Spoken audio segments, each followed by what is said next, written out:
Good morning, everyone. For those of you who don't know me, I'm Sarah Almasian. I'm the Associate Director of Alumni Engagement and Participation at the College of Nursing.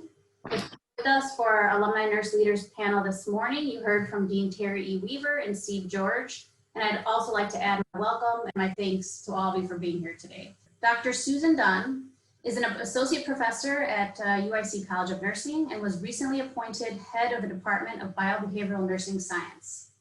A fellow of the American Academy of Nursing, Dr. Dunn has spent much of the last 13 years focusing her research on how feeling hopelessness can impact the health of patients with serious illnesses. Her current 5-year, $2.4 million study, funded by the National Institute of Nursing Research, is called HeartUp. It examines the effectiveness of increasing physical activity in heart disease patients who report hopelessness. Her earlier research focused on developing the state trait hopelessness scale, now being used in 9 countries. The scale is used to differentiate patients' temporary response to conditions from their habitual outlook on life. Dr. Dunn's published research has received several awards and national media attention. I introduce to you Dr. Susan Dunn.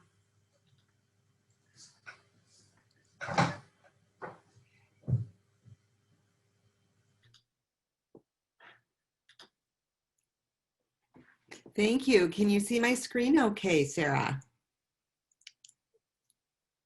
Wonderful. Well, good morning, everyone. I'm excited to be here today to speak with you about a topic I'm extremely passionate about, and that is my program of research. And I will be focusing on HeartUp, which is a motivational intervention to increase physical activity in patients with heart disease who report hopelessness. So my objectives for today, I will be describing the evidence from my program of research that has led to the HeartUp intervention. I'll be discussing the development of the particular components of the intervention. I'll be explaining the findings from a pilot study that I completed prior to the NIH funding. I will be describing my current NIH-funded study. And then I also thought it would be of interest to you to explain the transformation of the study so that it is COVID-19 compatible. In order to describe my research, it's important to define the population of interest and also the primary concept of interest that I've been studying now, as Sarah said, for over 13 years. My research has consistently focused on adults with ischemic heart disease. And as you know, these are individuals diagnosed with myocardial infarction or unstable angina. I also include those who undergo bypass surgery or a coronary intervention such as a stent. My primary concept of interest is hopelessness, and that is defined as negative feelings and expectations about one's future. So this is a patient who might say to you, no matter what I do, it's not going to work out. The other component of hopelessness is feeling helpless. A sense of helplessness in changing one's future. So this might be a patient who says to you, I can't do it. And this is a concept of interest that comes from 15 years of clinical experience that I had working as a nurse in ICU and then in telemetry. And then I spent 5 years in cardiac rehab. And I saw this in patients. I at first thought it was depression, but in a minute I'll get to the differentiation of hopelessness and depression. So in my early doctoral work, I had to focus on the conceptualization of hopelessness because it's something that had not been previously done in the literature. This model comes from my very first publication, and it depicts the distinction of hopelessness from depression, while also highlighting that hopelessness can be a symptom of depression or a precursor to depression. Something to notice here on the top of the screen is the temporal focus of this model, the timeline, past to future. Again, hopelessness focuses on one's expectations about the future, whereas depression often focuses on a past event. So my earliest research was completed with a sample of 525 adults with ischemic heart disease. And in this sample, I found hopelessness present in 27% of those patients. You'll notice on this slide that I'm going to start highlighting some content in red. And if it's in red, it means that it has helped to inform and develop my current intervention. So in this sample, I found that patients who were unmarried or unpartnered, who had lower education levels, or who had undergone a procedure were significantly more hopeless. I also found hopelessness to persist over a year. And a finding that no one had ever examined, I identified hopelessness as predictive of decreased cardiac rehab exercise participation and also lower physical functioning. And one thing I want to note about these findings, all of these were independent of depression. They stood out alone, just as being related to hopelessness. So a question that continued to bother me after the completion of my doctoral work is that I could not differentiate whether this hopelessness was in response to the person's heart event, or was it a chronic outlook on life? In other words, was it a state or a trait? State versus trait hopelessness had not been previously examined in cardiac patients, and in fact, there was no instrument that actually measured state versus trait hopelessness in any patient population. Why did I think this was important? Because theoretically, state hopelessness should be more responsive to nursing interventions. And so I rather naively took it upon myself to develop and test a state trait hopelessness instrument. And little did I know at the time, this would be a 5-year process.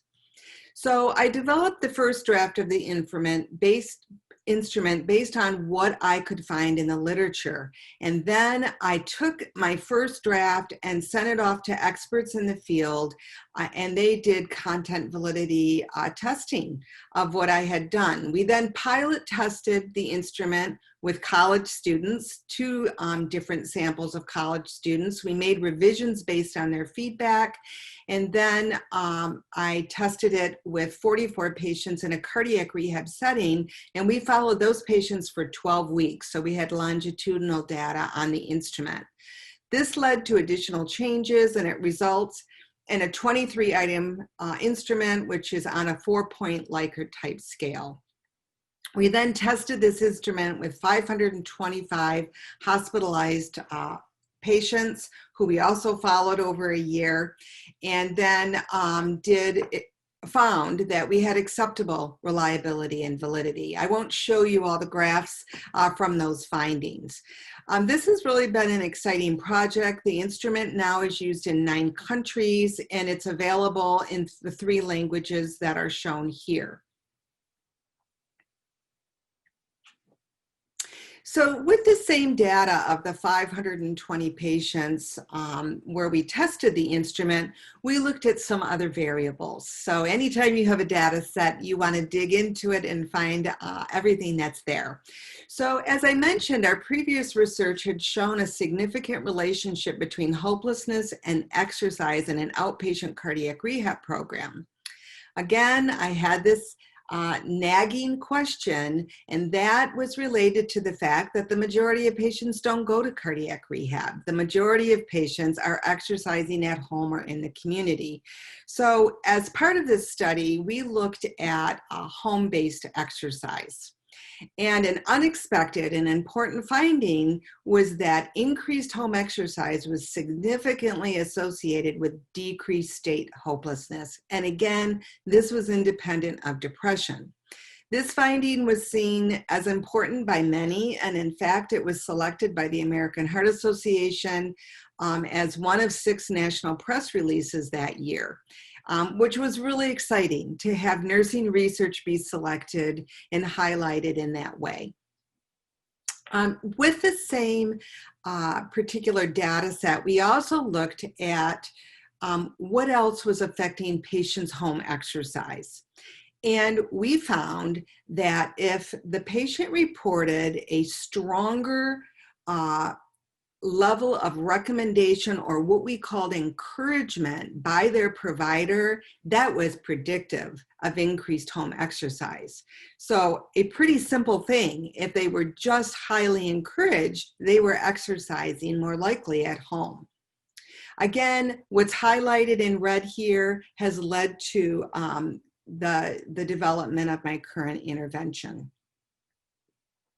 Finally, with the same data set, we looked at ethnic minority status in the same sample, and we hypothesized and found that state hopelessness was significantly higher in ethnic minority patients as compared to whites. An additional finding of interest with this particular analysis was that ethnic minority patients who had never been married were significantly more hopeless. So here again, we're seeing marital or partnership status as an important variable.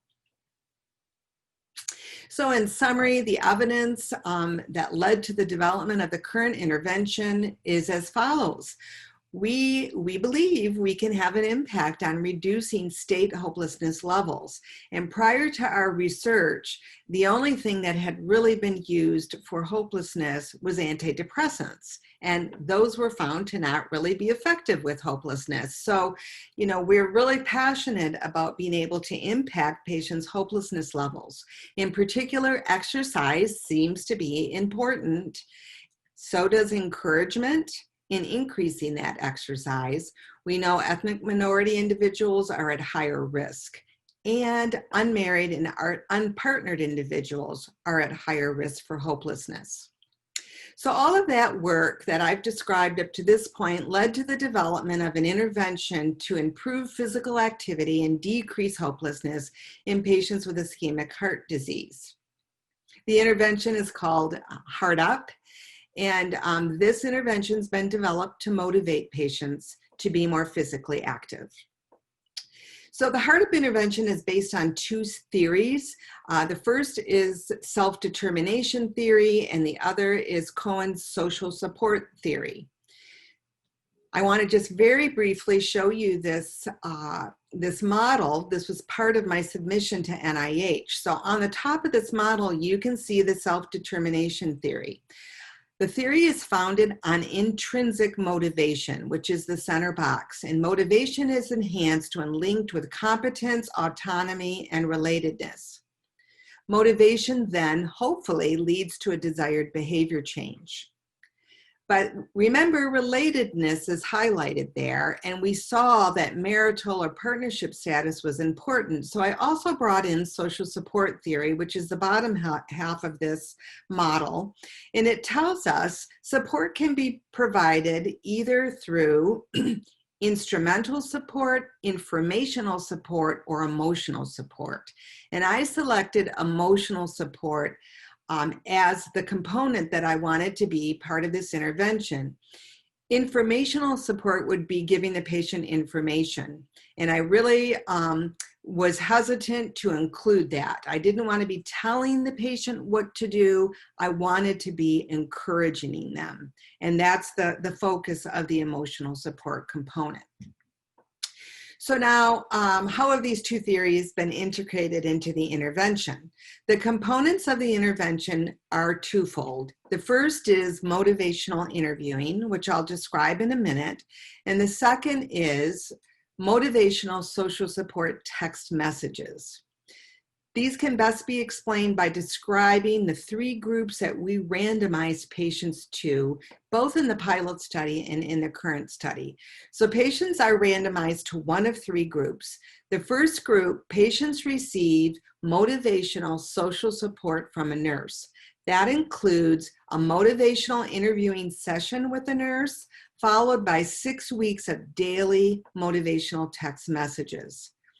In the second group, we have patients receive exactly the same thing from the nurse, but then we bring in their significant other. They select the significant other of their choice, as long as it's an adult, who they want to be sending them text messages as well. So we developed and provide to the significant other 6 weeks of daily text messages that they send to the patient.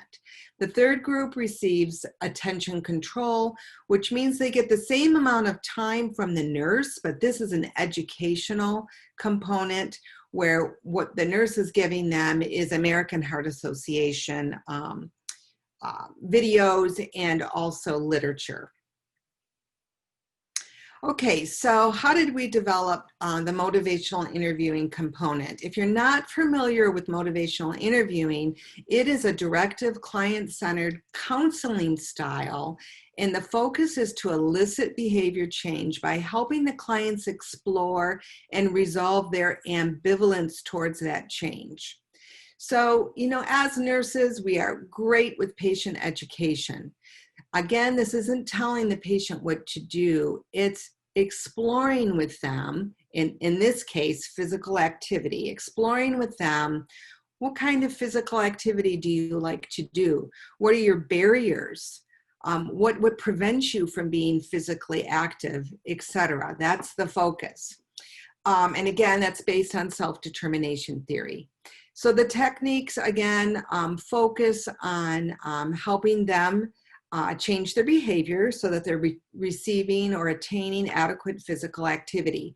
We do encourage them to follow the instructions provided by the hospital staff, and nurses use a script for the motivational interviewing session. I could give a whole talk on motivational interviewing, but if you have any questions about it, I'm happy to entertain those. So I just thought it might be of interest to you to share a few of the tools we use for motivational interviewing. So the first thing we use is something called a values card. We ask the patient to choose what values are important to them. Is health important? Is family important? And based on those values, we can help the patient to determine what physical activity might work best for them. We also have them rate what is the level of importance of physical activity to them, and how confident are they in performing physical activity. And here's an example of the confidence ruler. So it's very simple. They circle on here how confident they are that they can increase their physical activity.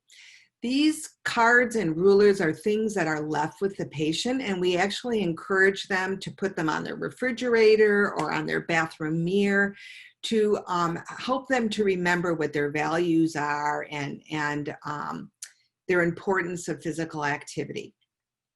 In addition to that, we provide them with HeartUp motivational magnets with the same logo, and then we also give them a tote bag. So just a few items to remind them that they're part of HeartUp. The motivational nurses, we have 3 motivational interview nurses with the current NIH-funded study, and they all have undergone fairly extensive training. Nurses are naturals for motivational interviewing. It doesn't mean that there aren't other disciplines that do motivational interviewing. Socially, it's common in social work and in other disciplines. So what we did to train the nurses is we started out with some online training modules that were developed by a certified motivational interview trainer. So that provided them kind of a baseline of the training. We then brought them in person with the trainer over 2 full days where they did a lot of role playing. A motivational interviewing book that all of the nurses were provided is one by Rolnick, Miller, and Butler.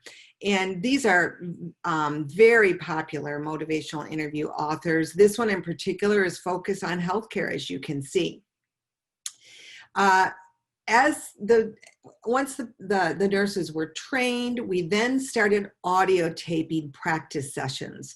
So they did sessions with their adult or a parent or a spouse, and we audio taped those, and then we brought in the motivational interview consultant, and she listened to all of those tapes and provided one-on-one feedback.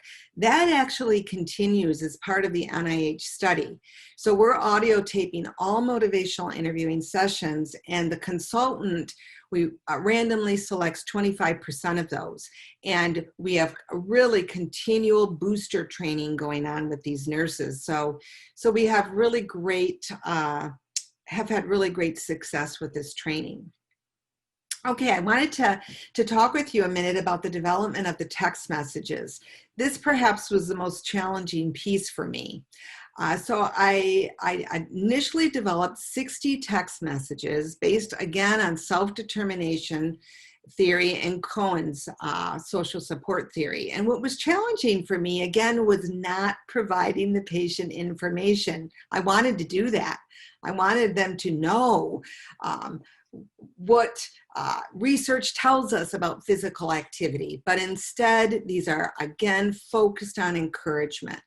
I then sent these 60 messages out to 4 interdisciplinary researchers from the College of Communication and also Exercise Science within the university where I was working.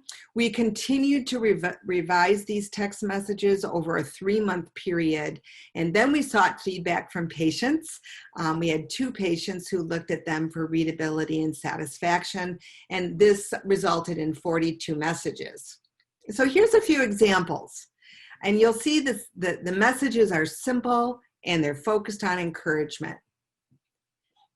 Today is a new day to move forward with your exercise goals. So imagine you're the patient, you've been discharged from the hospital, you receive this text message. Simple, hopefully motivating to them. Here's another one. 1 more minute of exercise today equals a healthier you. And here's a quote. As Mark Twain said, the secret of getting ahead is getting started. We do have about 25% of the messages are famous quotes from both men and women. And in a minute, you'll see how satisfied the patients are with those text messages.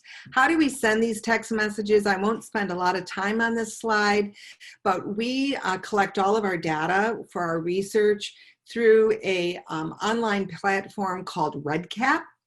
And RedCap can send and receive text messages. So we use RedCap. In order to do that, we have to use something called Twilio, which allows us to rent a phone number. Okay, so you have to have a phone number to send these text messages. This is a very secure way to send the messages. And look at how inexpensive it is. It costs us $1 a month to rent this phone number. And each text message is a fraction of a cent. So we've been really pleased with this system. Wanted to mention to you something else, a big decision we had to make for the text messages is we are also providing the significant other with text messages. Do we give them a whole different list? Well, we decided we really couldn't do that, because then how would we know that it wasn't those different text messages that were making a difference? So both the nurse and significant others are sending identical messages, but they're doing it in a different order. And it's interesting because we've never had a patient comment that they're getting the same text messages. I'm not sure that they notice, or perhaps they don't care that they're the same. So what we do is we randomize through RedCap that the nurse text messages arrive between 10 a.m. to noon on a given day. RedCap confirms that the messages are sent. The significant others, we provide them a hard copy, an electronic copy, and we also text them the message so that they actually can copy and paste it and send it on to the patient. They do it a little bit later in the day.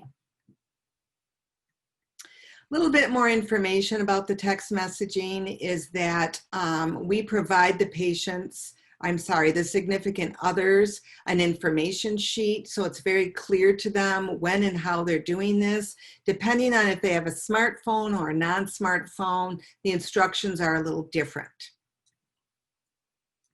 Okay, the pilot study. We designed the pilot study to look at feasibility and preliminary efficacy of this intervention. This was the next kind of scary phase of my research, because I didn't know if hopeless patients would enroll in a study like this. They are by nature negative and they feel helpless. So would they sign up for what was a 2-month study? And I'll show you in a minute that we had success in doing that. Again, they're randomized to the 3 groups that I mentioned before. We enrolled 30 patients. We enrolled them during their hospitalization. This was at one hospital in Michigan. And here is the enrollment criteria. So you can see they had to have a cell phone and the ability to text message. They had to be approved for physical activity. And they had to be screened for hopelessness. And in order to be enrolled in the pilot study, they had to be at a moderate to severe level of state hopelessness. We then followed them at home over an 8-week period. So we used the state trait hopelessness scale. If they scored at 1.8 or higher, that was deemed to be moderate to severe state hopelessness, and that cutoff score was based on prior research we had done. We used an actigraph around the patient's waist to measure physical activity, and then we also used a satisfaction survey. So here you can see that 69.8% of the patients enrolled in the study. And these are moderately to severely hopeless patients. And 67% of them completed the study. So we were very, very pleased with that. They also were satisfied. So the satisfaction scale is on a scale of 1 to 4. At a scale of 3 or higher, which was a high level of satisfaction, 86% were satisfied with the motivational interviewing. And look at the text messaging from the nurse and significant other. Remember, these are the same messages, but they were 100% satisfied with the significant other, which we were really excited to see as well. Finally, we had promising preliminary efficacy findings. Patients in the significant other group had an increase of 3 minutes per day of moderate to physical activity, moderate to vigorous physical activity. And that was compared to a modest increase in the nurse-only group and a decrease in the control group. So we felt like we had evidence that we had an effective intervention, and we decided to move forward then with a full randomized controlled trial.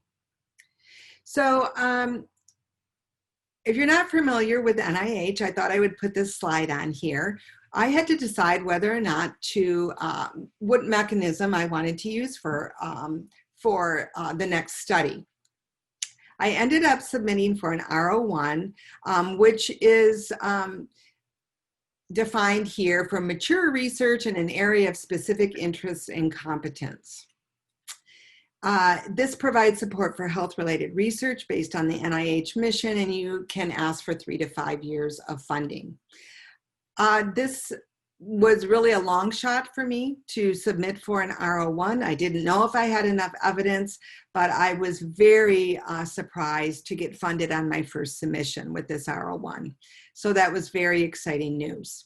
Here's the title of the R01. As Sarah mentioned, this is a 5-year award. It was awarded in August of 2018. I'll be asking for a no-cost extension because I did move this award from another university to UIC. And I did want to mention my co-investigators. I have a great team, Drs. Alf Bronis and Eileen Collins, both at UIC and the College of Nursing. Holly Devon, who is emeritus from UIC, is now at UCLA. And Dr. Nathan Tintle is my long-standing statistician, and he is out in Iowa. But he's been with my work for the last 13 years. So what has changed from the pilot to the RCT, we now are enrolling 225 moderately to severely hopeless patients, which means we're going to have to screen up to 900 to get that number. We're at a different teaching hospital, Heart Center in Michigan. We now have extended data collection out to 6 months. And a major addition is that we now are also doing suicidal ideation screening. These are all patients, again, who are hopeless, so they are at increased risk for suicide.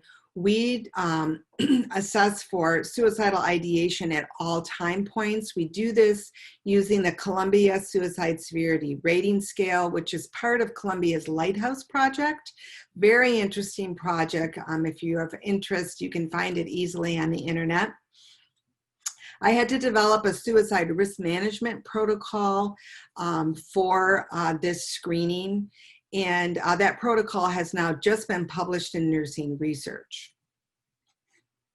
So the RCT to date, we began enrollment in August of 2019. We've screened 167 patients for hopelessness, and 67 have enrolled in the randomized controlled trial. We are on track for enrollment, and that's even despite having to stop temporarily for COVID. So COVID, which has affected all of our lives directly or indirectly, certainly affected our study. On March 12th, we had to stop enrollment of new patients. That was mandated by the hospital.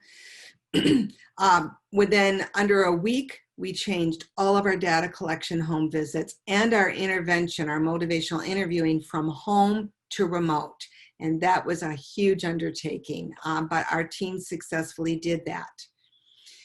We use Zoom or phone for the intervention and phone for data collection. And we've had a positive response from patients in doing that. We were able to, we were designated by the IRB at the hospital where we're at to begin enrollment again.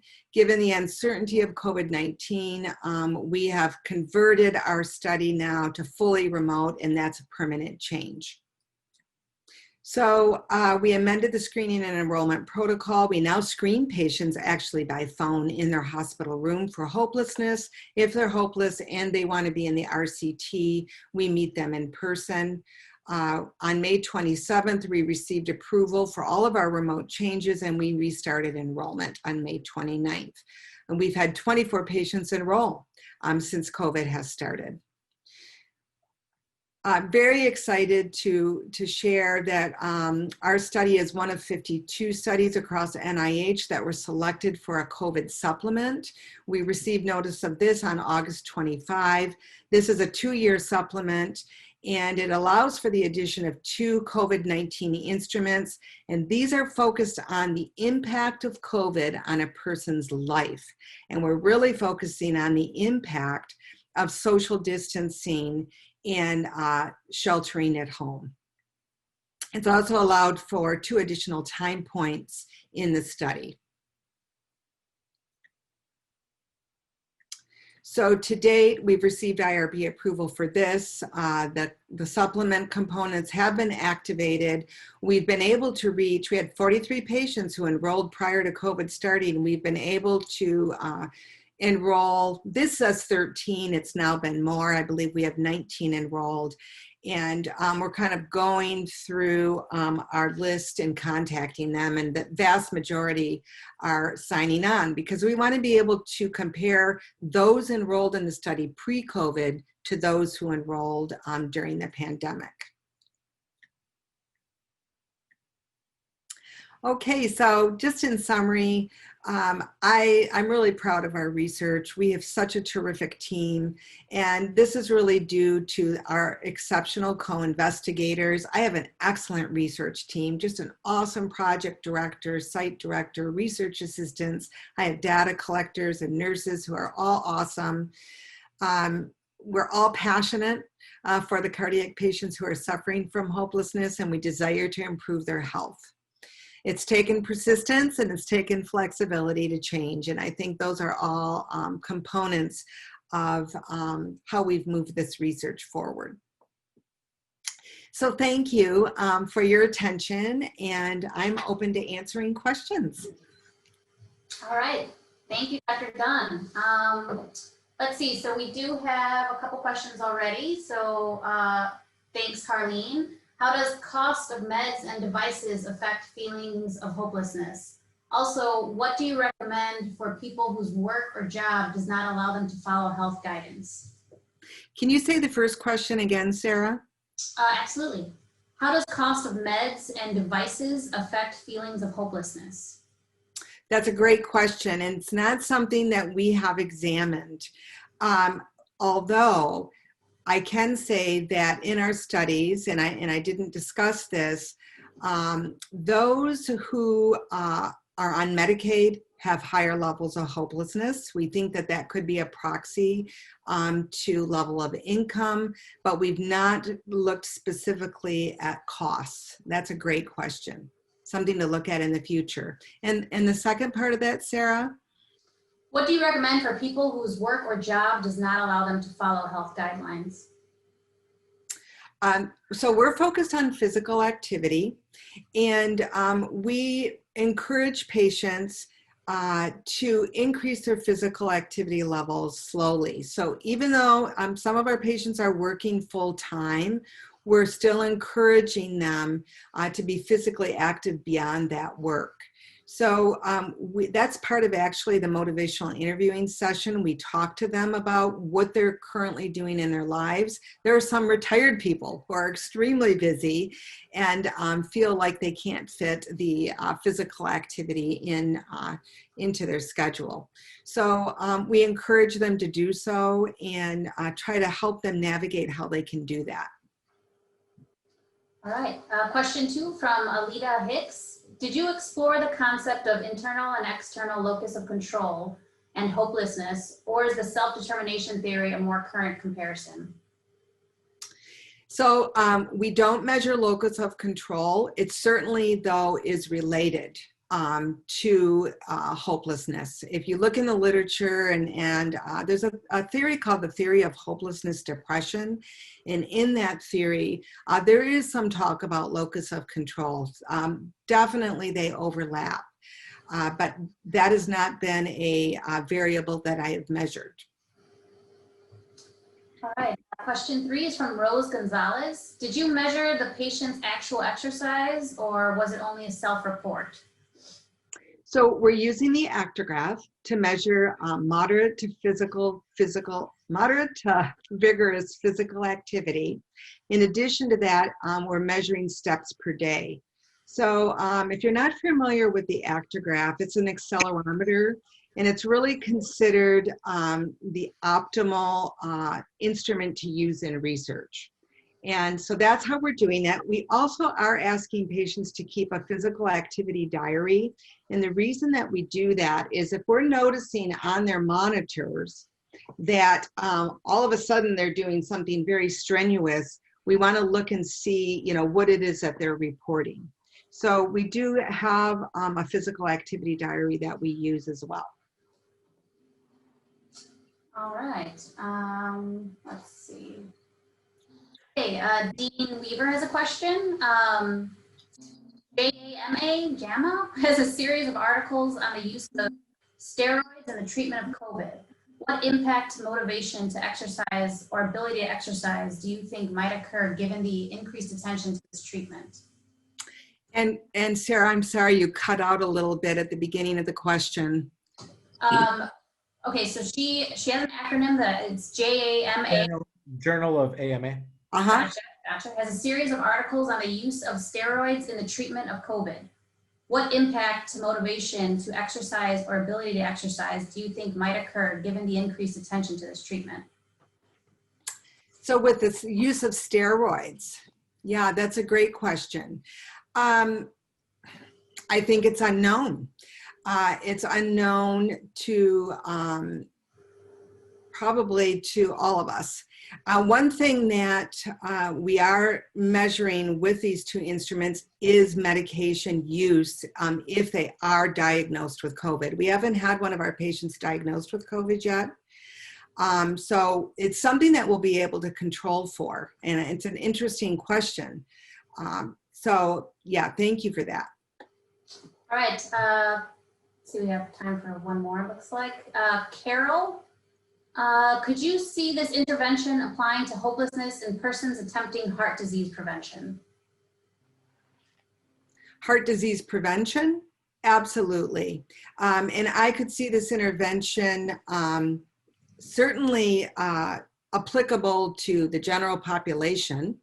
I've been thinking a lot about the pandemic and the levels of hopelessness across the country, probably across the world, are on a rise. Are we not all feeling a little bit helpless and negative about the future right now? So it certainly could apply to any of us, and in particular disease populations as well. Hopelessness has been studied in individuals with cancer, stroke, HIV/AIDS.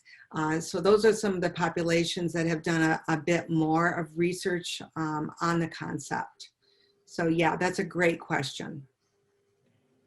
All right, looks like we could do one more question. This is from Karen Kepley-Cundiff. Have you had someone who had no significant other as helper? We have not. And, you know, originally I'd thought about having the patient select someone they're living with, their spouse, their partner. But what we say to them is select whoever you would like to be in a supportive role during your recovery. And so some patients have selected a spouse or a partner who they live with. Some have selected an adult son or daughter, even if they're in another state, they've selected them because not all, but what the significant other is doing is text messaging. They can do that from anywheres. We haven't had anybody say that they don't have a significant other. We also give them the option that if they want to change or they need to change the significant other for any reason, that they can do that, but no one has changed.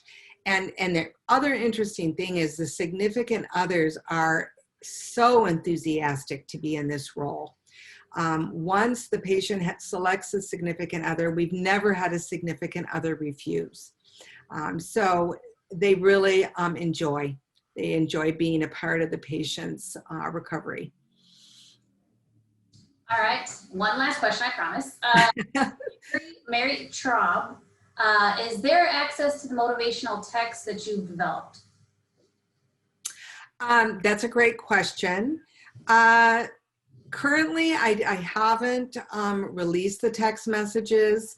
It's something that I've been thinking about, though, for the future. Just as, you know, the state trait hopelessness scale is now available, and researchers across the world can use it at no cost as long as they're not making a profit. And so I've thought about that same thing with the text messages. I've been holding back on that because we're still really testing them. But at some point in the future, I'd like to do that.